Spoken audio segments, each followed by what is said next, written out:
Finally পাটিসাপটা গতকাল থেকে শরীরটা যেন কেমন জানি লাগছে, একটু মেজ করছে, জ্বরও ভাব আছে। তো উঠে তো বসে রয়েছে, ছেলে বললো ঠিক আছে মা, আমি বিছানাটা উঠিয়ে দিলাম। তারপর ওর বিছানাটা উঠিয়ে নিচ্ছে, মানে এখন তো বিছানা উঠানো মানে ব্ল্যাঙ্কেট ভাঁজ করা। তো যাই হোক, ওরটাও বরাবরই করে, আমি খুব কমই ওর বিছানা উঠিয়ে দিই। আর আজকে ঠাকুর পুজো ছেলে দেবে, তো স্নান করে এই দেখো খুব সুন্দর করে ঠাকুর পুজো দিচ্ছে। আর আমি এদিকে বালতির মধ্যে ঠাকুরের কাপড়গুলো ভিজিয়ে দিলাম। এক বালতি কাপড় অনেক দিন ধরে যেটা ধোয়া হচ্ছে না, ভাবলাম ঠিক আছে রোদও বেশ ভালোই আছে, আজকে সেটা ধুয়ে দেবো।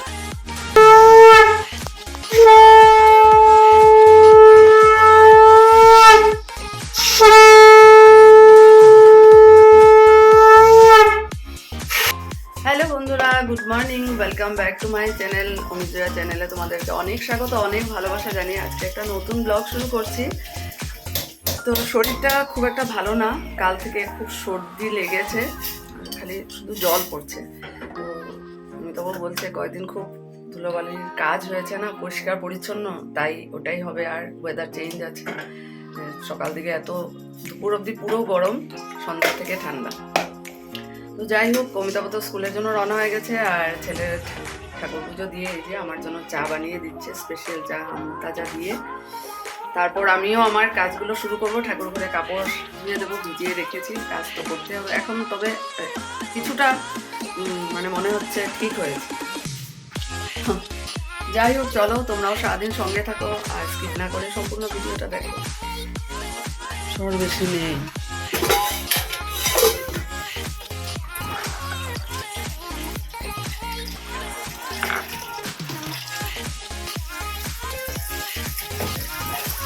এটাতে আছে ক্ষীরটাকে ঠিক করে রাখবো, দুধ দিয়ে একটু চিনি দিয়ে, কারণ এটাতে তো চিনি মেলানো নাই।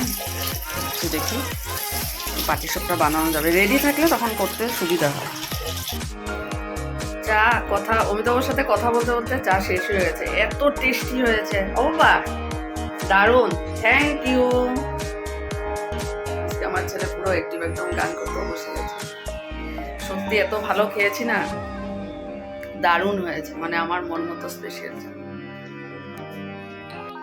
অনেকদিন ধরে ভাবছিলাম, তো আজ দেখো বালতি ভর্তি, পুরো বালতি ভর্তি। শরীর ভালো না থাকলেও কিছু কিছু কাজ তো আমাকেই করতে হবে। ছেলে ঠাকুর পুজো দিয়েছে, কিন্তু এটা তো আর ছেলে পারবে না। তো যাই হোক, এই কাপড়গুলো ধুয়ে দেখো মেলে দিচ্ছি, আর খুব সুন্দর রোদ, এক রোদে শুকিয়েও যাবে। এক বালতি কাপড় কেচে মেলে দিচ্ছি। মেট্রিক পরীক্ষার এত সুন্দর ছুটি পেয়েছি, এক একদিন এক একটা কাজ করে যাচ্ছি, পেন্ডিং কাজগুলো, যেটা স্কুল খোলা থাকলে পারি না। তো গতকাল শরীরটা ভালো না থাকায় আমি কোনো একটা কাজ করতে পারিনি। তো আজকে ভাবলাম যে না, এটা করে দিয়ে আরেকটা কথা, ঠাকুর ঘরে কাপড় যখন মেলে দেবো না, আমি বাড়িতে না থাকলে সেই ছোঁয়াছুঁয়ির একটা ভয় থাকে, সেই জন্য আর কি। তাই অনেক দিনের কাপড় জমেছিল আর কি।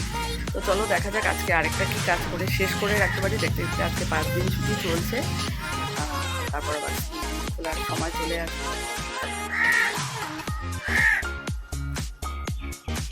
গরুর দুধ আর আমুল তাজা মিলিয়েছি, একটু ঘন হয়ে যাবে, তারপর ওই ক্ষীরটাকে ওখানে মিলিয়ে দেবো। এটা রেডি থাকলে পাটিসাপটা করতে বেশি কোনো সময় লাগে না। এটাতে তো চিনি মেলানো থাকে না, তো তাই আমি একটু চিনি দিয়ে দিলাম। কবে আনা হয়েছিল, ফ্রিজে রেখে দিয়েছিলাম, ভাবলাম যে না এটাও একটা কাজ। মানে অনেক কাজ হচ্ছে আমার এই বন্ধের, মানে ছুটির মধ্যে না, অনেক কাজ।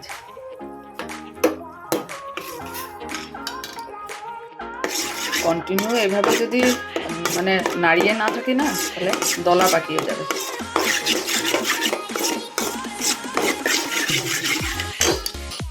ফাইনালি পাটিসাপটা বানানোর জন্য ঘি রেডি করে নিলাম।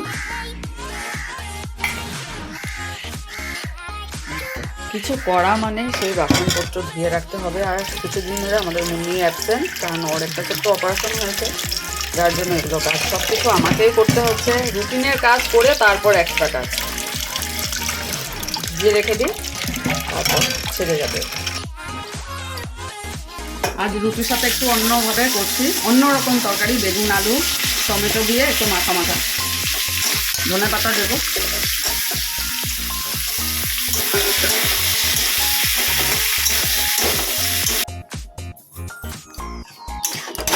রেডি করেছি ছেলেরা আর আমার।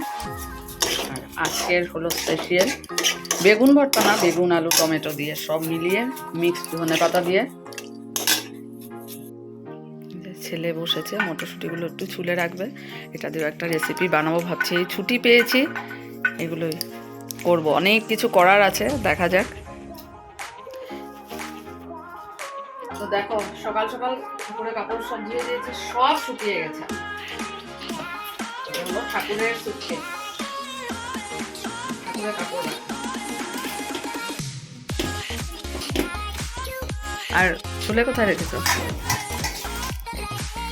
হ্যাঁ, এখন এটা দিয়ে কি হবে? কড়াইশুঁটির কচুরি। হ্যাঁ, ভাত রান্না করা হয়ে গেল। অমিতাভ ফোন করে বললো ওর নাকি খুব খিদে পেয়েছে, বললো তাড়াতাড়ি করে ভাতটা নামাও, আমি আসছি। আর মানডে থেকে তো স্কুলের এক্সাম, তাই তাড়াতাড়ি ছুটি হয়ে গেছে। আর বেগুন ভাজা করবো। তোমাদের সাথে কথা বলতে বলতে আমি ভুলে গেলাম গ্যাসের নবটা অফ করার জন্য। দুটো হতে লাগছিল, হয়ে গেল 3টে সিটি। আজ আবার আমাদের আরেকটা অ্যানিভার্সারি ইনভাইট আছে, তো অমিতাভ নিয়ে আসলো। এই সুন্দর হয়েছে, খুব সুন্দর।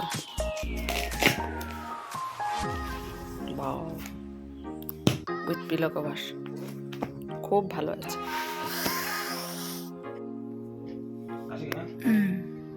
সাবধানে যাবে। হ্যাঁ, খাওয়া দাওয়া শেষ করে বাইরে কাপড় জামা উঠিয়ে সব কিছু করে ভেবেছিলাম এখন রেডি হয়ে মন্দিরে যাবো। আজকে শুক্রবার, মাত্র শুনলাম, কিন্তু শরীরটা এখন ভালো লাগছে না, মাথা এত ব্যথা করছে। আর দেখো নাক দিয়ে পড়ছে না, কিন্তু পুরো সর্দি।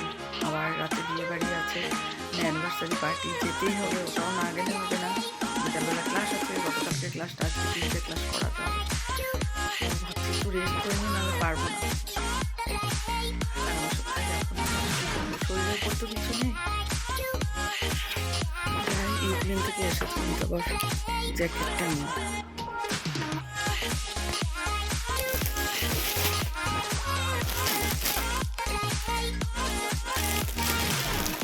খুব সুন্দর করে দেয়, আর এত সুন্দর প্যাকিং করে দেয় না, এটাই ভালো লাগে।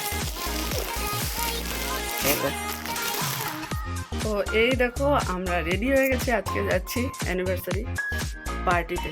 তো দেখো আমাদের লুকটা কেমন লাগছে। ছেলের দিকে চলে আসো।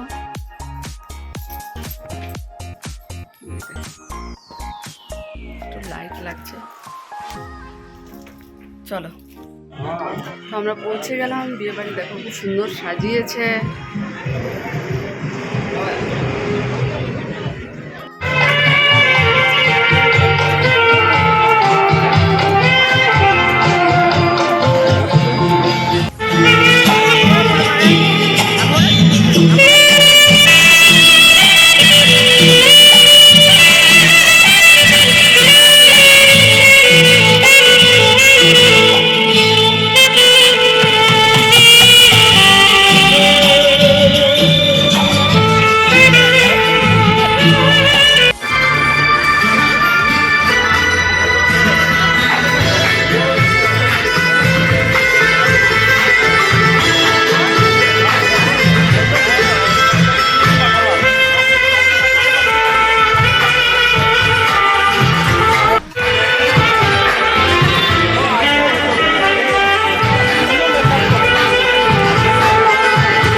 তো আজকে তো আমাদের ফ্রাইডে, তাই আমরা সব ভেজ আইটেম নিয়েছি, পিওর ভেজ এগুলো। ননভেজ তো অনেক কিছু আছে, কিন্তু আজকে তো আমরা খেতে পারবো না, তাই।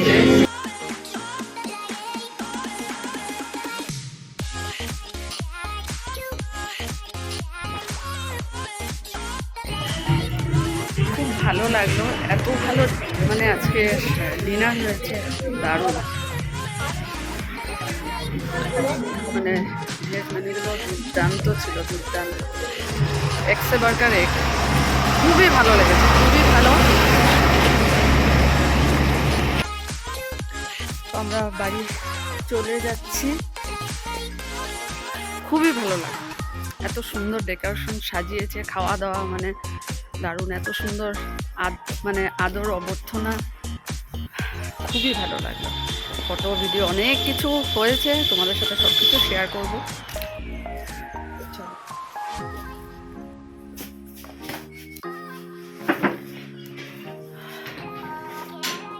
অনেকদিন বাদে এই শাড়িটা পরলাম। এটাও তিনসুকিয়া গায়ত্রী থেকে নেওয়া ছিল, 2-3 বছর আগের হবে। ঠান্ডা তেমন নেই, ভেবেছিলাম সোয়েটার পরবো, তারপরে দেখলাম না, বিয়ে বাড়িতে অনেকেই সোয়েটার ছাড়াই চলে এসেছে। আমি তো তাও স্টল নিয়েছি, অনেকেই এসেছে।